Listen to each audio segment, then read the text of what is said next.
Hi, welcome to January's edition of Old Town Cocktail Week Virtual Happy Hour. We're here at Elizabeth's Counter, waiting to go into Old Town's very own speakeasy, Captain Gregory's, where they've made us a winter-themed cocktail featuring Don Ciccio and Figli. Woo! I can't wait. I can't wait either. Make it the door for you? Please. I love that. Yeah.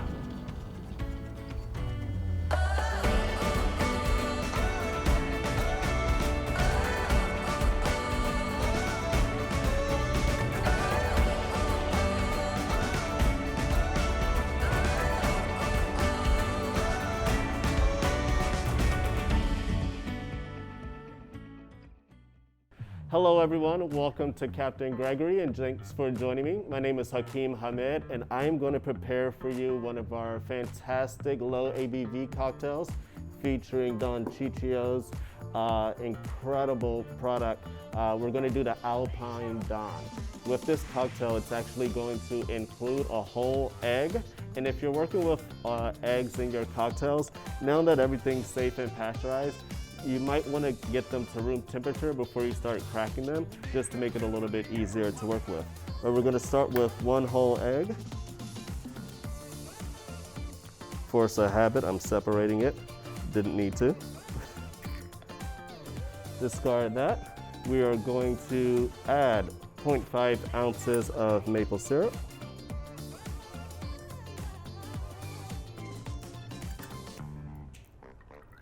For a little flair, we're going to add 0.5 ounces of parsnip-infused cream. And last but not least, we are going to add 2 ounces of our Don Ciccio.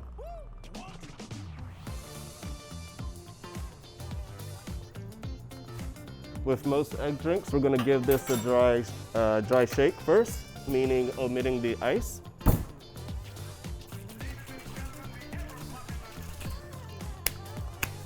We're now going to add a generous scoop of ice and do our wet shake.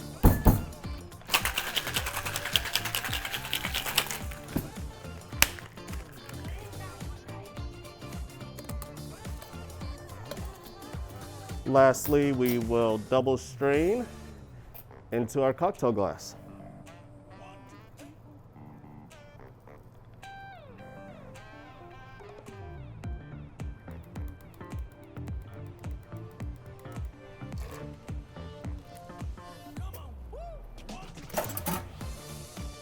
Cheers and enjoy Alpine Don. Okay, friends, we are sitting here at Captain Gregory's bar with barkeep Hakeem Hamed. Hakeem, Yes. thanks for chilling with us, man. Thanks for joining us today. My pleasure. Oh, man, awesome. So you made us a beautiful drink earlier. We're going to get into that in a little bit. But first and foremost, tell me a little bit about yourself. Tell the people a little bit about yourself. Yeah, absolutely. Born and raised in Washington, D.C. Cool. I get to come and visit our cousin, Old Town. Yeah, of course, right? Hang out at cool bars like this. In the industry a little over 2 decades. Yep.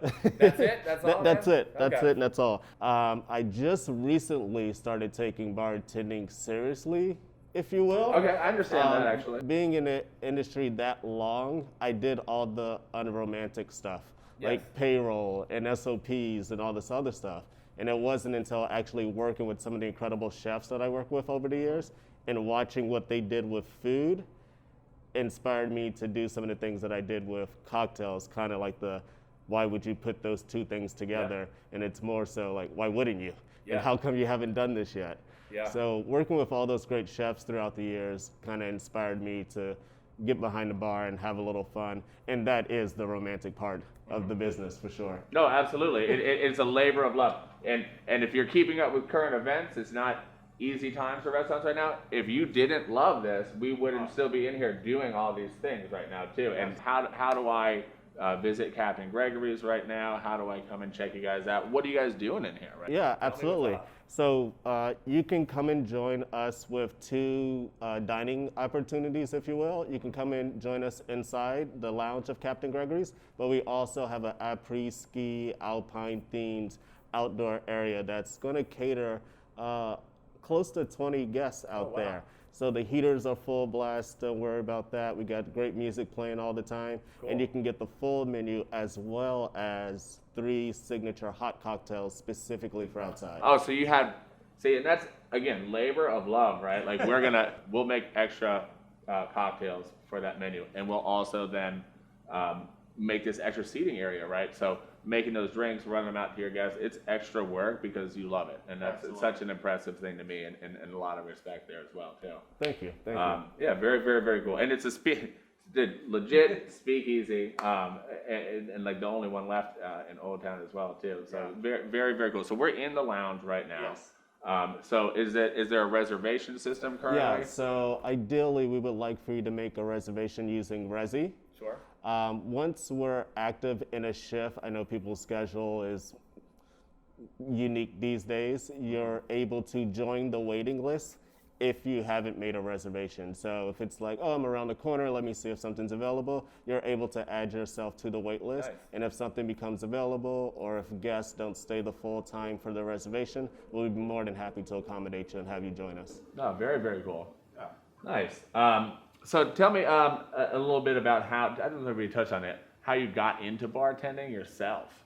So I got into bartending myself recently, and that was with, after it was all said and done, closing down a shift, just literally going behind the bar and having fun, being able to pick up different bottles that I knew nothing about, and then be able to leave work an expert on the product.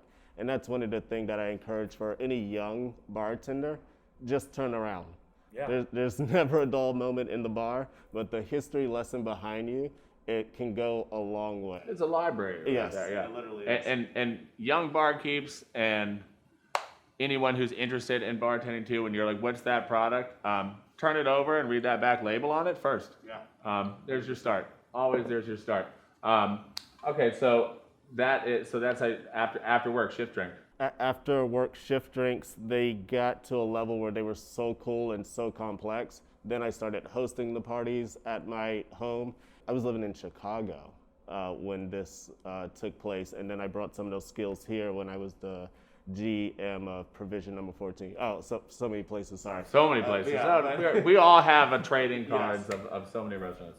But yeah, and then from the home bar, and I've never really applied to be a bartender.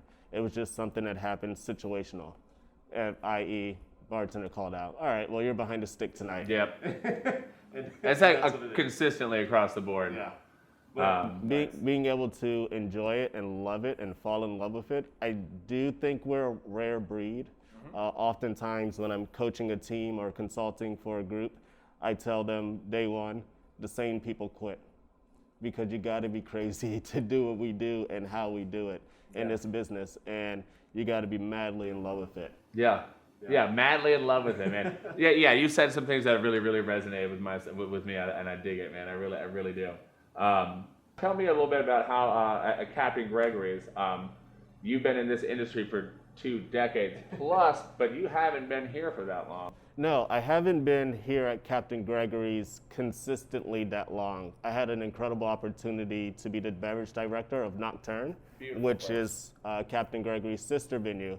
However, March something of 2000 and whatever year that was, kind of threw a monkey wrench in our plans for Nocturne to be successful. So I'm grateful for all of the hard work and dedication that Captain Gregory's continued to do to keep so many people employed, not just myself, but for both entities of the shop. All the pretty stuff that I get to do here, there's someone behind me making sure that those things are possible. So really, really great to have, the support of the ownership and the rest of the team over here, and just the invitation to come over the bridge and spend some time out here with you guys. Now you see a little bit of people coming over, especially with closures or restaurants and different, different restrictions. We're seeing some people come across the bridge who might not have come across the bridge before and try out some Old Town restaurants too, which is a unique opportunity for us. Coming back here with these guys and looking at their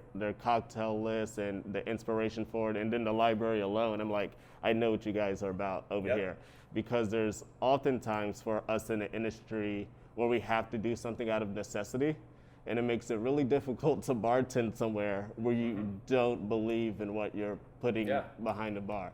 So being able to be here and work with incredible products like Don Ciccio and with an incredible bar team who gets it, it makes it worthwhile.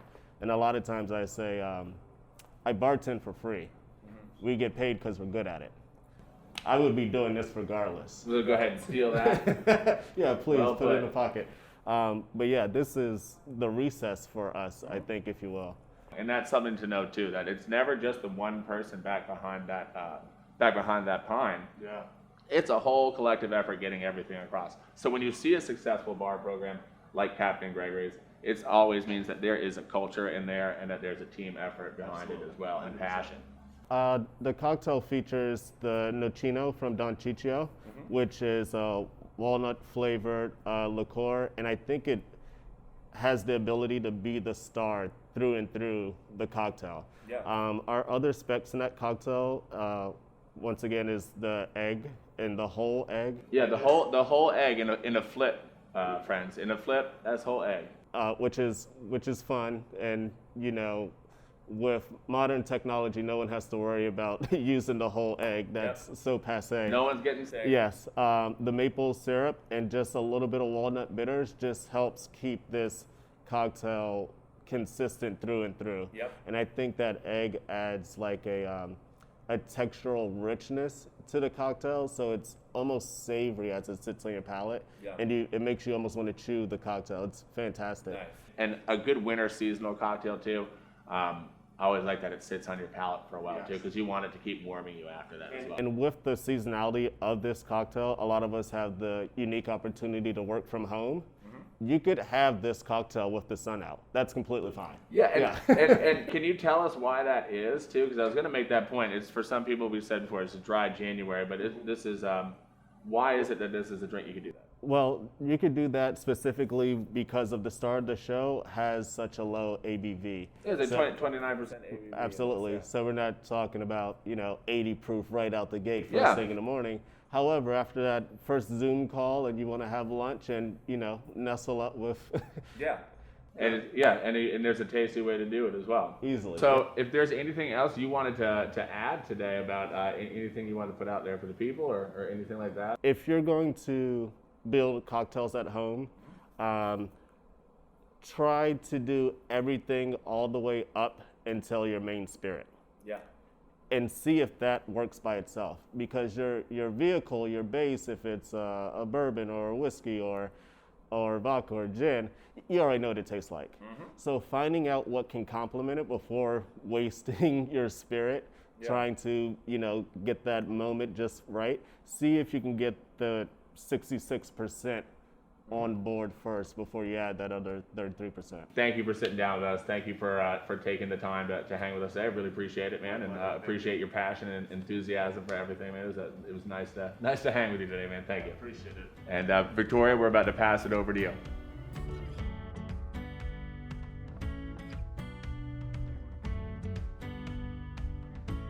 My husband Tim and I have always said that we think our little block of Royal Street is one of the best blocks in Old Town. When I meet with clients, I always suggest that they check out Fontaine next door for their fabulous lunch and cozy atmosphere. Or I'll send them across the street to Brute for a long evening of sitting outside, enjoying Dustin's wine and food pairings. We're also lucky to have 529 Kids Consign across the street, which is the best place to go for deals on kids' clothes. We have been proud to have Todd Healy across the street for many years, but with his retirement, we are really excited to welcome Old Town Books to our block. Finally, we will be welcoming a new shop to our Seedling Collective studios soon, and this edition will be an exciting new chapter for a local Old Town business. Welcome to Alexandria & Company.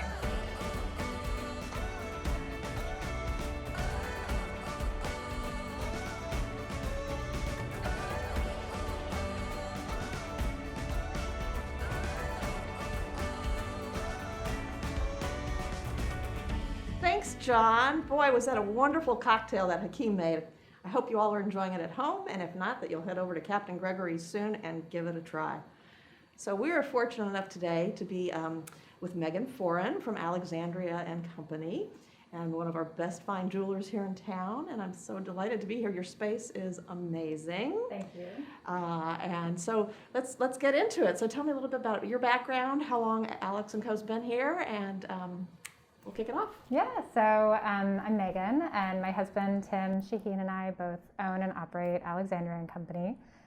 We have been in the sexual space for about 5 years, and before that, many clients might remember us under our other name, Lawrence Miller and Company, when we were downstairs in our front-facing showroom. So we decided to renovate and move upstairs for a number of reasons, but suffice it to say, it has worked out really well for us, and we're so pleased with our new name and branding and everything that we've done with the work that we did to get here. So Megan, can you kind of comment a little bit more about how one goes about redesigning an heirloom piece? I've got a couple of things I've got in mind. Whether I've got a necklace, and I've also got a ring that I'm wondering how I would come to you, and how do you go about that process? Yeah, so we try to make it really straightforward for the client. The one thing that I really notice is people sometimes feel like they have to put all the gemstones in one piece into another piece. Mm-hmm. And so what I try to do with a client is really break apart these pieces and think about how you can separate these gemstones and maybe make a couple of different pieces with those elements that you had in your original ring or necklace. Mm-hmm. We talk a lot about how a client wants to use the piece and why is it meaningful to them. Mm-hmm. So if it's something that has a lot of sentimental value, I'll often steer my clients towards doing something more daily wear so that they can remember this person every day instead of feeling like they need to make a big ornate piece that maybe they pull out once a year and they never really get a lot of use out of it. So we do a lot of that. It's a lot more talking about kind of the client's goals and objectives and their lifestyle than maybe one would expect.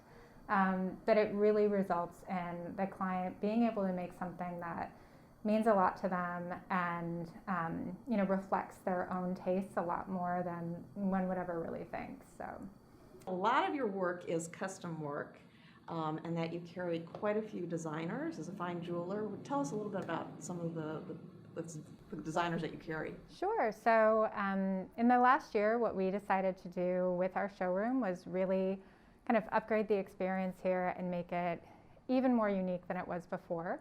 So I pursued a number of independent designers based both in the US and abroad who I was just really impressed with their work, found it to be really interesting. These designers weren't being sold in the DC area before. Mm-hmm. And so I curated a collection of just fascinating pieces that I thought were impressive and unique and that I thought would do well with our clients. And so now our showroom really feels like a gallery of independent work. All of these designers hand make their pieces, they care deeply about their craft, and they do things that I find just unique and compelling.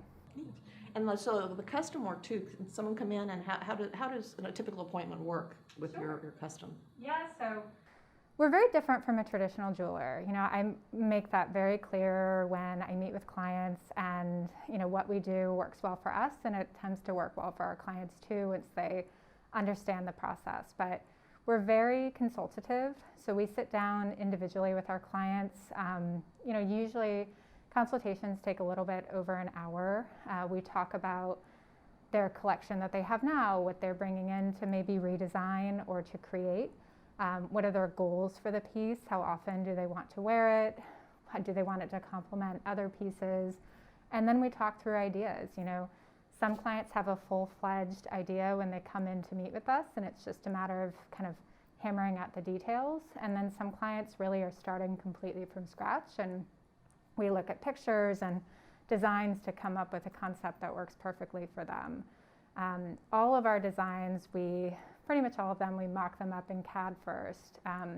My husband Tim does all of our CAD work, so that when you're meeting with either myself or Tim, you're really meeting directly with the person who will be designing your piece. And then we do a full review process with the client so that they're fully comfortable with the design before we actually fabricate it. Wonderful. And I got to imagine that this would be wonderful for engagement and bridal, that you Yes. must do a lot of that kind of work. Yeah, I would say the vast majority of our custom work is bridal, either engagement rings or wedding bands. And then second to that is heirloom redesign. So we have a lot of clients who have pieces that maybe they found in their drawers or that they've inherited or anything like that. If it's fine jewelry, we can pretty much always work with it to make it into something that they will actually wear. So that's a consultation where it's really a matter of talking about how do you want to employ this piece, what is the sentimental value of it, and coming up with a concept that will work well for them. Okay, and since we're obviously enjoying our happy hour this evening, I wanted to ask you, because I do know that you periodically offer sterling cups, Yes. and with the Derby coming up and the spring season, I was wondering tell us a little bit about the what I know about your silver cups. Yeah, so for longtime fans of our shop, you all know that we have made silver cups for decades, and it's kind of a fun thing that both Tim and Lawrence they really enjoy working on our silver cups, and any excuse that they can get to take time to do that, they will get it. But it's hard to find time to do it, so we've turned them into sort of a limited release. And so we did a limited release of 3 different cup styles right before Christmas, and we're planning to do something similar right before, in leading up to the Derby. They do take a long time to make, and they do require pre-orders, and we cut off those orders once we kind of hit capacity and what we can do.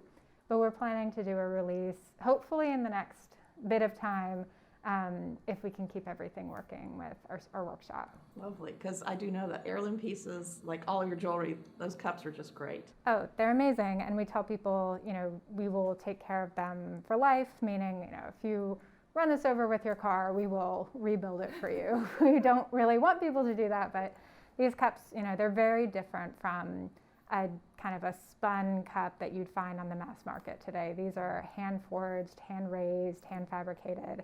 It's hard to find this style of craft these days, and so we still do that. Wonderful. Well, Megan, tell everybody where you're located, and maybe your website, and where hours, and how we can make appointments with you. Yeah, so we are by appointment only. All of our services are now by appointment. We made that change with COVID, but it really kind of was the right move for us overall, since, like I said, so much of what we do is very one-on-one and consultative. But we're at 121 South Royal. We're the Blue Door.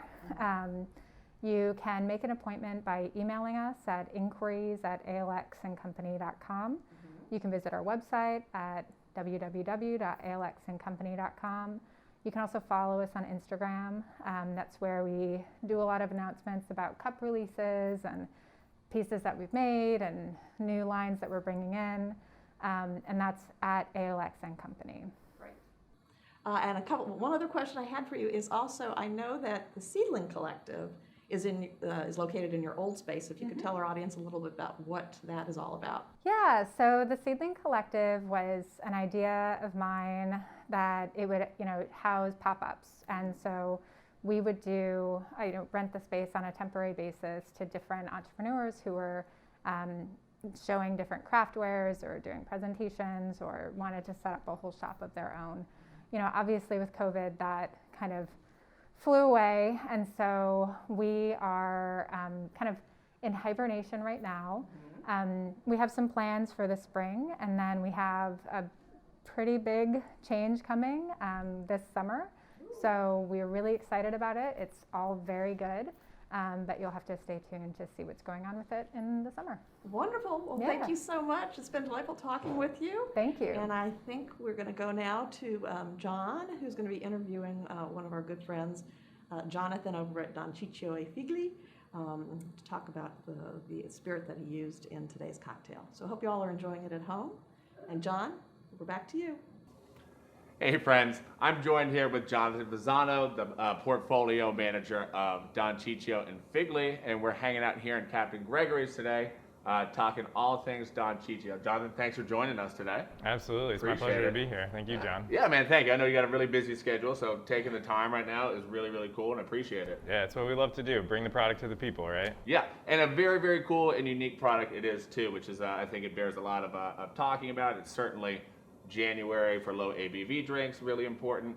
And then even for cocktails, man, Amaros, Italian liqueurs, wildly popular here. So certainly something really cool to talk about. Before we get into that though, Jonathan, can you just tell us a little bit about yourself? Yeah, so I originally was born and raised in Colorado, just outside of Denver.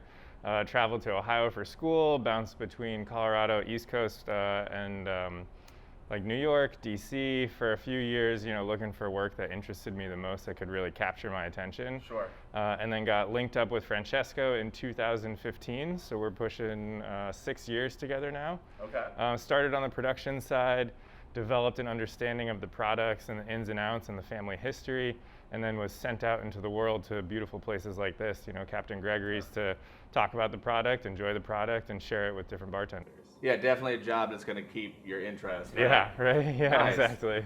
That's awesome. So beautiful, beautiful. So how did you get it? So you said that you had, how did you get into the spirit part of it though? How did you guys come into partnership? So I was introduced to the brand in 2015, which was very early on in our company. So we were established in 2012 in DC, which was really a culminating year, 2012 to 2014. For a lot of producers, because you couldn't actually legally produce alcohol in DC until 2011, since Prohibition, right? So that's why you have all these breweries, distilleries popping up. So we were the second distillery right behind New Columbia Distilleries, who does Green Hat Gin. And we've always focused in Italian liqueurs. My boss, Francesco Amadeo, he moved to DC about 14 years ago now from the Amalfi Coast originally. Saw a lot of potential and promise in the hospitality industry in the region, and so he took his expertise from working at various hotels and beverage programs on the Amalfi Coast to our nation's capital, and really developed himself as a wine director, beverage director. But being from Italy, his family actually was producing these products since about 1883. Wide variety of liqueurs that he was actually never a part of the production. The old facility was destroyed in an earthquake in 1980. So more of an earthquake that happened inland but affected the coast. Family decided not to rebuild it, but it always kind of rested within him, and then this was his opportunity. So when he was working at bars and restaurants in DC, started making limoncello primarily for his favorite customers. That kind of snowballed into more of the... Certainly inspired from the Amalfi Coast. Exactly, yeah. And also like the fennel, so fennel liqueur that we do, you know, a lot of people are, you know, a little off-put by fennel. I like fennel. Me too. That's actually what got me to the company.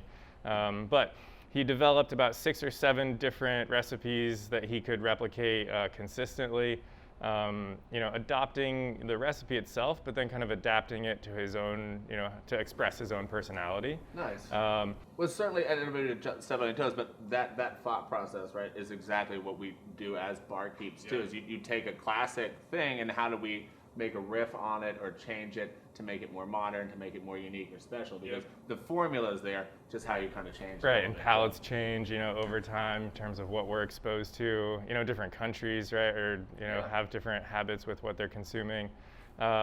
So I was, again, introduced to Francesco. He started in 2012. I came along in 2015. Actually, a friend introduced me to him because she knew that I had a passion for distilling fennel for its essential oils. Nice. And like I said before, we do a fennel liqueur. So she was, you know, helping me out in terms of maybe this job would be something of interest. Just went in on a Saturday for a tasting with him and was like, hey, do you need some help? And we've been together ever since. After everyone sees after all the bartenders see the episode of this, they're always gonna, when you come in, oh, I had this fennel thing around. I did. What a coincidence, right? And that's the secret. It's funny because that product actually, over the course of these years that we've been together, has become one of the most, if not the most popular product in cocktail bars across the country because of the unique flavor to it. You know, you've got Sambuca, Ouzo, Absinthe, but they can be sometimes a little bit hard to approach in making cocktails.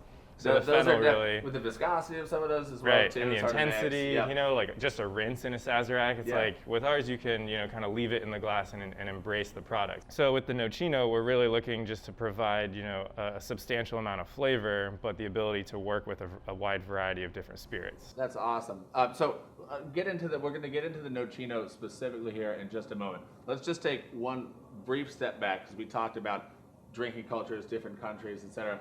And it's funny, right? We think about this concept of a family taking their distillery from Italy and making it in the United States, where we have drinks such as like the Americano coming out of necessity because American palates weren't really for Italian liqueurs or bitter liqueurs, and the sparkling water was kind of the segue into it.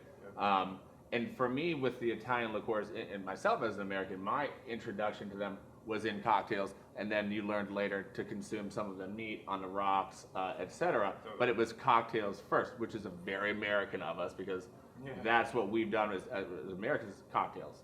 More booze. And so I think you start finding that like with things like Negronis and Black Manhattans and things like that, start getting different fortified wines, liqueurs in the mix, and then just kind of goes from there. So when we're talking about what you produce in the distillery, Italian liqueurs, which is a wide range, correct? Yeah, very wide range. So it spans 3 different categories that we might be familiar with or buzzwords that we've heard around. Like you said, aperitivo, so things like Campari, Aperol, Suze, lighter style, a little bit bitter, a little bit sweet, right? Getting us ready to... Yep, getting us ready to digest. So the word aperitivo deriving from aprire in Italian, which means to open. So, you know, figuratively, you're opening your appetite, let's say. And then you have the Amaro category, more of your Fernet Branca, Montenegro, Lucano, intended more as digestifs to help you digest, but going to be related to aperitivi in the sense that they're using a lot of the same ingredients, just more ingredients. So again, more complexity, typically higher ABV too, because you're drinking after dinner on a full stomach, so you can handle a little bit more alcohol. And then the dessert category, which would be cordials.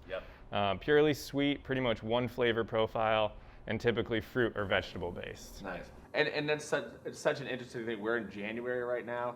Some people might do a dry January. Another option for dry January is just a low ABV, which is also such a really great trend going on now too, because there's so much flavor and depth in these spirits where you can enjoy a great night out and have many drinks, but you can continue to imbibe and still have a good time as well. Now, talked about the big range of products. Now, specifically in the cocktail that we tried today, tell us what we have here. Yeah, so this is our Nocino. Nocino is a very common Italian liqueur, almost as common as limoncello in terms of families making their own. You just don't see it as much because it does come out more around the holidays. That being said, you know, going along with the flavor of walnuts, we usually associate it with the holidays, but walnut season is in June, typically. So we're making this with California walnuts, very fresh green walnuts. For a traditional Nocino, it's very important that the walnuts, they say, are picked by the hands of virgins, right? To maintain the purity of the walnuts, you really want the walnuts picked straight from the tree, right? You don't want them, the ones that have fallen on the ground, because they're very susceptible to bacteria and infection. So fresh green walnuts, husk is still on. The walnut on the inside is still like a liquid, actually. It's not formed into a solid yet. We'll chop every single walnut in half, and we're talking, you know, upwards of 3,000 pounds of walnuts, because we're only producing this once a year, because we need to utilize or take advantage of that yearly yield, right? So come in from California, you know, 1-2 day shipping, keep their freshness, throw them straight into the alcohol after chopping them in half. So that's mid to late June. Let it soak until about September, when we incorporate some fresh cinnamon like this, just in the form of cinnamon sticks, and fresh clove, or dried clove, right? So cinnamon, clove, walnuts, then soak all together in the neutral grain spirit until about January or February of the following year. So hands down, this is the longest macerated product that we do, for a couple of reasons.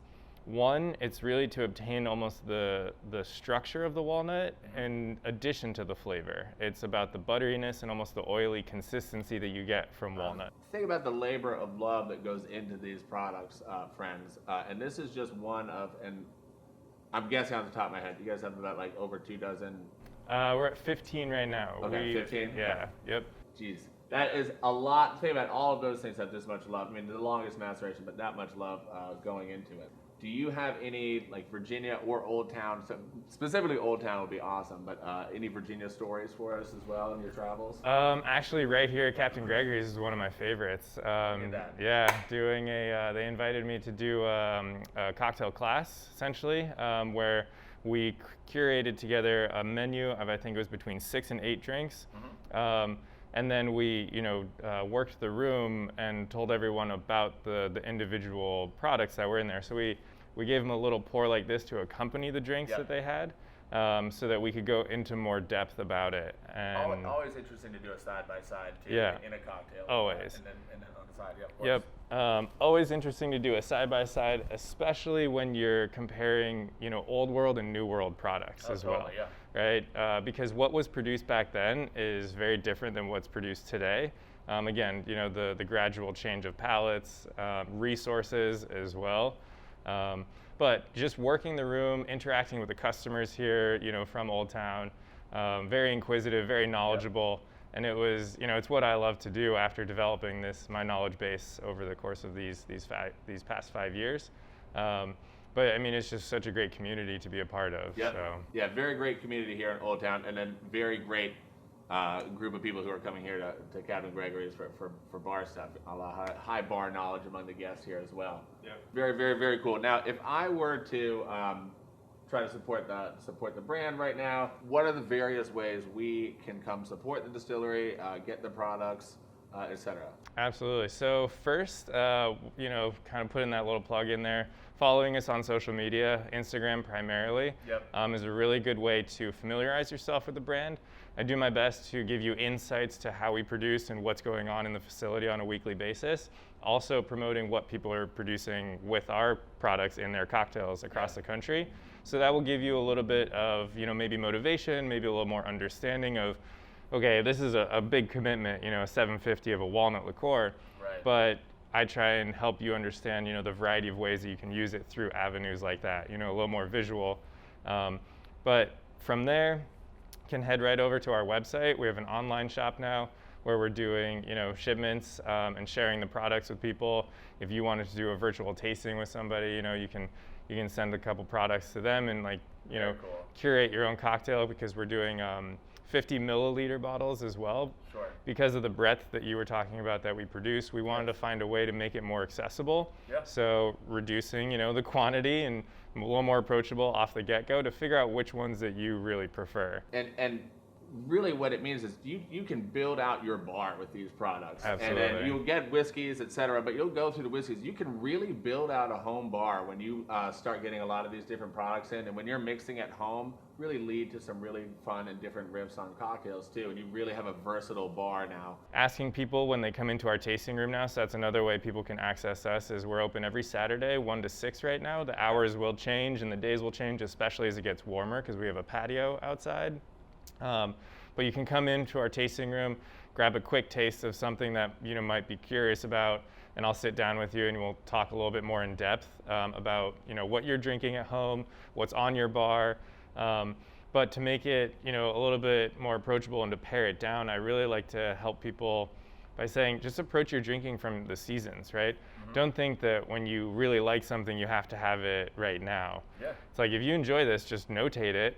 Producers, especially now with alcohol, they're genuinely not going anywhere, because it's one of the more sustainable. We do all room temperature macerations because we don't want to, we don't want to force the product to do something that it's not. So, right? so a room temperature maceration, like a cold brew tea, in layman's terms. Exactly. Yeah. Yep. Room temperature steeping process. Yeah, absolutely. Very cool. That's very cool. Yeah. Is there anything else that you needed to add for us today? No, just wanted a big thank you. Thanks for the people for tuning in. Yeah. I think that what you guys are doing is really, really great, because again, from what we've seen on our end, a lot more people are interested in cocktails, right? And I think what you guys are creating for people is giving them an opportunity to be part of something, to connect with something that's, you know, tangible, and then gives them the confidence to go and make a cocktail at home. Because that's really what it's all about, right? Standing behind the bar, talking about the products behind the tasting bar. It's all about confidence in what you know and understand. And I just encourage people, you know, start small. Start with a little tasting glass like this, right?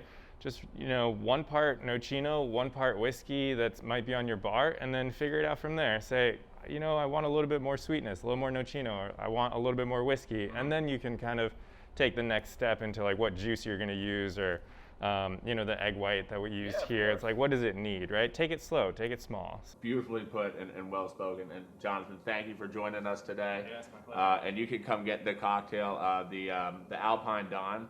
You can get it in-house here at Captain Gregory's, and it'll also pair with their new outdoor seating area that's Alpine themed as well. So make sure that you check that out also. And that's going to do it for us here. Jonathan, again, thank you. Yeah, cheers, John. Cheers, man.